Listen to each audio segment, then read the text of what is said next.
दोस्तों, युद्ध शुरू होने से पहले ही बाजीराव की उम्र देखकर सेनापति महमूद बंगश हंस पड़ा, परंतु बाजीराव का युद्ध कौशल और दंड पट्टा चलाने की कला को देखकर जल्द ही उसकी मुंह की हंसी छिन गई। बाजीराव से लड़ते ही उसे अपनी गलती का एहसास हो गया। अब तक मराठाओं ने मुगलों की आधी से ज्यादा सेना मार दी थी। तभी अचानक मुगलों की फौज में खलबली मच गई। जब तक महमूद बंगश कुछ सोच पाता, तब तक उसकी सेना बिखर चुकी थी। उसके सिपाही युद्ध मैदान छोड़कर भागने लगे। महमूद बंगश जोर जोर से चिल्लाकर अपने सिपाहियों को वापस बुलाने की कोशिश करने लगा, परंतु कोई भी सैनिक पलटकर वापस नहीं आया। जिसे जो राह मिली वो उसी ओर भागता चला गया।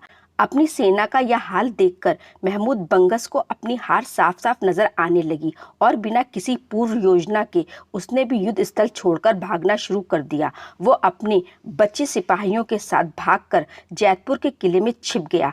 राजा छत्रसाल और पेशवा बाजीराव दोनों ही उस समय किले के बाहर थे और अपनी सेना को जैतपुर के किले को घेर लेने का आदेश दिया। बाजीराव के युद्ध क्षेत्र में प्रवेश करते ही महमूद बंगश ने अपना एक संदेशवाहक दिल्ली की ओर रवाना कर दिया। उधर सूचना मिलते ही मुगल बादशाह ने बंगश के बेटे के नेतृत्व में हजारों की संख्या में सैनिक जैतपुर की ओर रवाना कर दिए। उनके एक गुप्तचर ने आकर उन्हें बताया, श्रीमान, दिल्ली के बादशाह ने बंगश के पुत्र के नेतृत्व में बहुत बड़ी सेना बंगश की मदद के लिए जैतपुर की ओर भेजी है। ये सूचना मिलने के बाद बीच मार्ग में ही मराठा सेना ने दिल्ली की फौज का नेतृत्व करने वाले महमूद बंगश के पुत्र को युद्ध में मार गिराया। इस प्रकार अपने सेनापति को मरते देख पूरी मुगल फौज बौखला गई और वापस दिल्ली की ओर भाग गई। दिल्ली से किसी तरह की सहायता न आने के कारण महमूद बंगश की रही सही आस भी टूट गई और पेशवा के सामने युद्ध विराम का प्रस्ताव रखा। साथ ही बुंदेलखंड की ओर दोबारा कभी भी आंख उठाकर नहीं देखेगा, इस बात का भी भरोसा दिलाया।